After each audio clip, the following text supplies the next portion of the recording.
Rosemary, you just need to turn you need to unmute yourself so that we can hear you. Hi, everybody. I was running to the stage. Can you tell? All right, let's get started. Let's talk about regulatory compliance. Yeah, that's how I like to start my day. I'm going to go ahead and share my screen.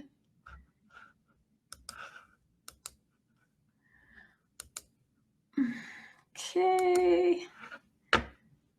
All right, everybody. Hopefully everyone can see. We're talking about data hygiene, and the thing to remember about data hygiene, it's very much like the mask hygiene and the germ hygiene everyone's talking about right now. It's all about establishing trust. So the other thing is to keep in mind that you're dealing with human beings when you're talking about data. So even though we're using the word data, we're talking about people and their real information. When we're talking about phone numbers, email addresses, even IP addresses, those all tie back to a real person. And that's the whole impetus behind all of these regulations that have come out. And so what I'd like to do today in a really short period of time is give you the lay of the land of how these privacy regulations got started, what is going on right now, and then as a community leader, a community manager, what do you need to know and what do you need to keep in mind while you're building your community to make sure you're doing it in a way that establishes trust with your community members. So let's go ahead and get started. So what we're going to do today is we're going to give you kind of a three-step process. First thing is what's going on, what are the guidelines that are out there, and there are a lot of them. The second thing to keep in mind is you want to collect as little as possible, because the less data that you have to deal with, the easier everyone's life will be. So that's really important to keep in mind throughout this whole process. And then the third thing is always make sure you have a system, because then you're not relying on haphazard, seat of the pants, like what did I do last week? Make sure you're documenting when it comes to your data collection, your data treatment, and then training going forward. So I'm going to give you some good best practices and some of the ways that you can do this without actually losing your mind, because there's a lot to deal with out there. And I know we have an international audience, so I'll try to touch on as much as I can. I'm actually in the US, so one of the things I wanted to point out is we don't have a federal law like GDPR yet. It is probably coming, so everybody needs to pay attention to breaking news when it comes to the privacy regs. And I strongly recommend, if you have any dealings in this field, to set up some Google alerts, pay attention to the news that's coming out of Congress when we get back to talking about things other than COVID-19, to make sure that you're staying abreast of all these. Right now, we're looking at a patchwork across the United States. We're looking at lots of different states trying to implement things that will protect the data of consumers. When we're looking in the US at things like GDPR, we need to think about how does it apply to us? Because GDPR isn't just about EU citizens. And it doesn't just apply to EU companies. It may apply to you if you are actually having EU residents, which is someone who is living in the EU, visiting your site and using your online community. So those are some of the things you need to keep in mind. You can't just bury your head in the sand and be an ostrich and say, well, I'm not in Europe, this doesn't apply to me. And then also you have things that are just coming into play, like California's CCPA, which is actually going to affect anyone dealing with California consumers. And that is why you're suddenly seeing all kinds of websites at the bottom say things like, do not sell my information, because that law actually required sites to put a button at the bottom of the page. Features. This is something that is happening. Is start dealing with that. Now, the other thing to keep in mind is most of these laws have varying degrees of enforcement depending on your revenue, how big your company is, where your members live. all sorts of data points like that. So I'll get into this a little bit more when we look into the worksheet, but always think about your own position in this. You may be exempt from some of the more strenuous requirements, but for me as a community leader, my headline to everyone is, you want to treat member data with respect, regardless of what guidelines or regulations you're subject to.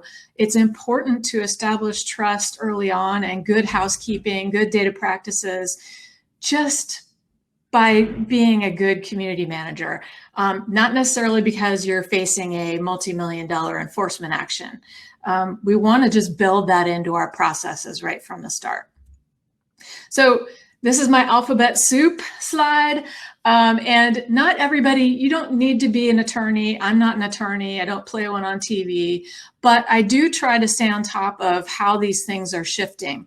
And a lot of things can change between when a guideline or a regulation is proposed and when it starts to become enforced, and then you start building up case law and you start seeing how they're actually going to enforce it. One thing really to keep in mind is that intent does matter. So the actions that you take to at least try to comply and try to deliver a secure, private experience where your members can control their own data, if you can demonstrate that you are trying to do that, you're so far ahead of the game. Most of the enforcement actions have been taken on the larger social networks and some of the more egregious violations. So when you're looking at things like GDPR and CCPA, it's not to instill fear in everyone and to scurry off and oh my gosh, I can't have a community now because of all these guidelines. What you need to do is take what information am I giving up and where is it going once I give it to you? So being transparent and trustworthy and having good intent go a really long way. So don't be terrorized by all of these different guidelines. Just be aware and don't hide your head in the sand.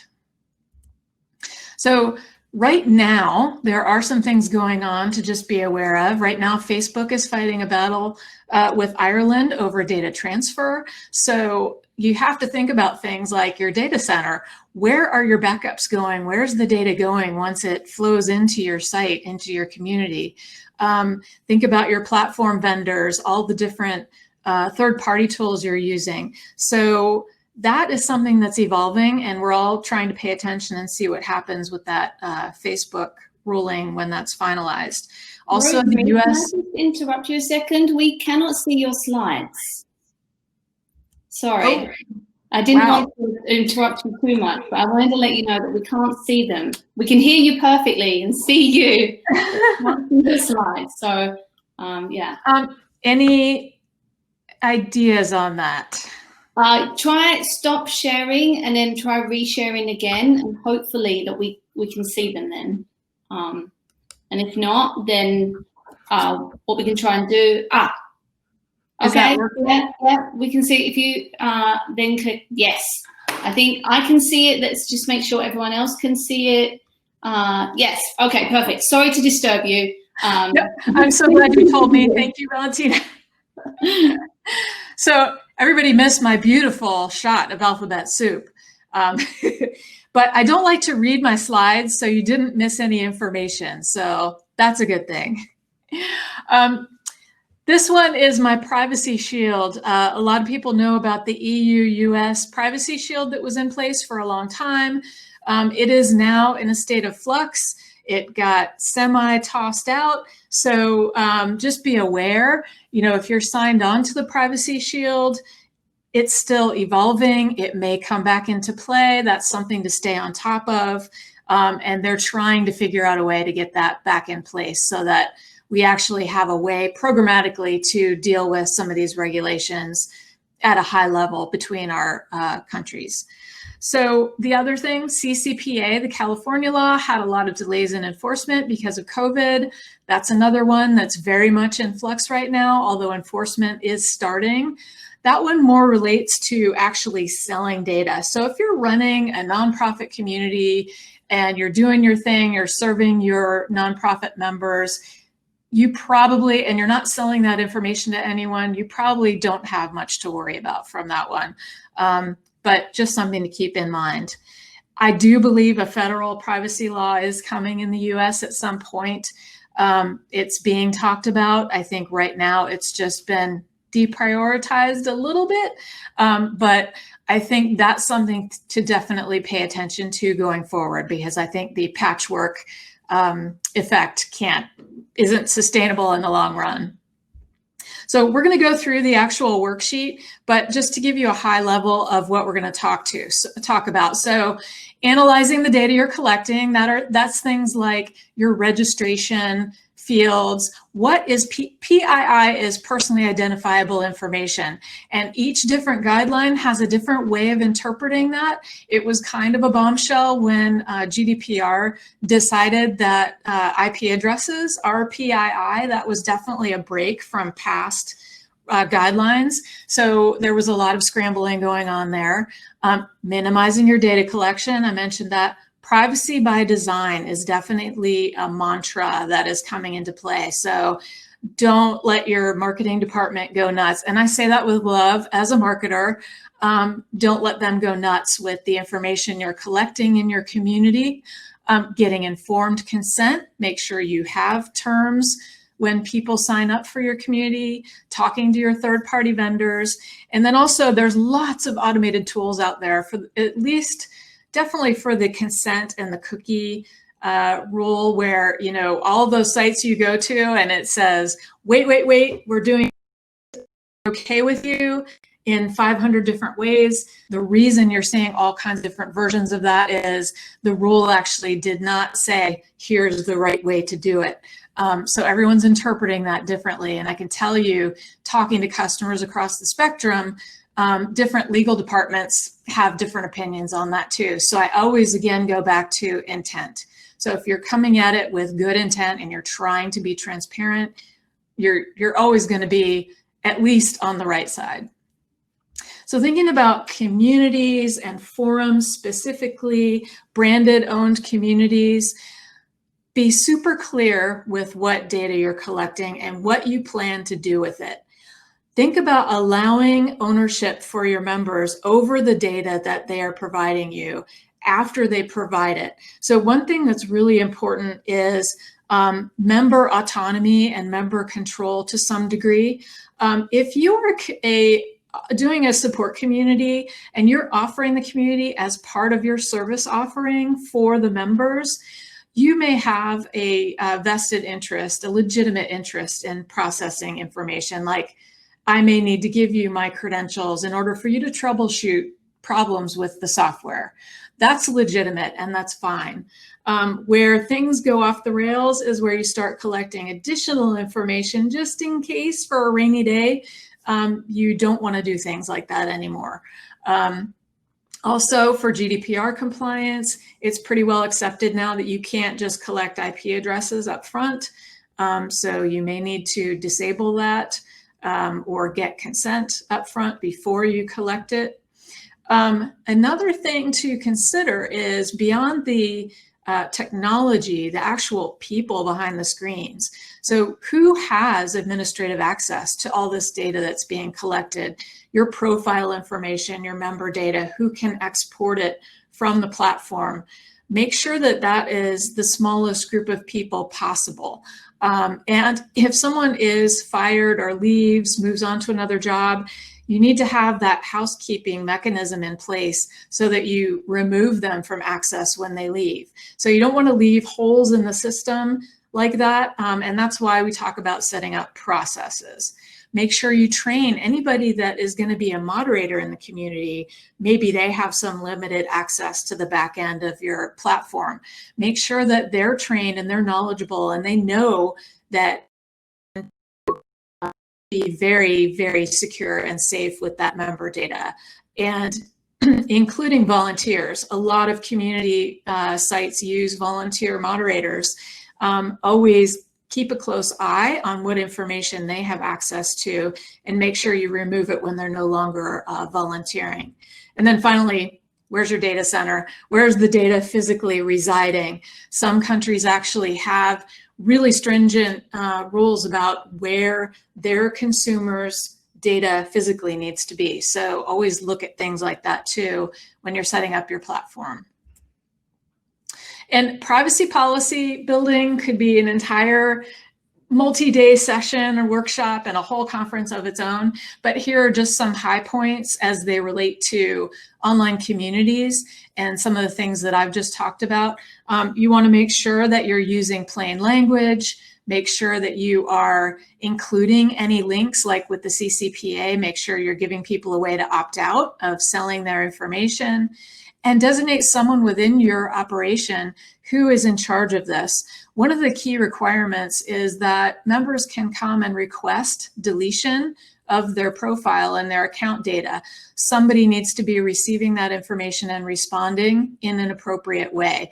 You can't just hope that no one ever comes to you asking for that.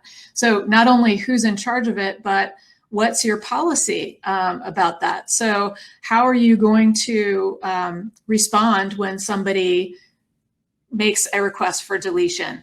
Are you going to delete their content as well? You are not required to delete forum content so far in terms of the way things are shaking out interpretation. You are not required to delete forum content. Usually the approach is to anonymize it when someone requests deletion. So their profile is no longer attached to the content that they've posted. That's the typical use case. That may evolve over time as well. And Valentina, let me know. We can go through a little bit of the check sheet, but I did want to leave some time for questions. I know we got started a little bit late.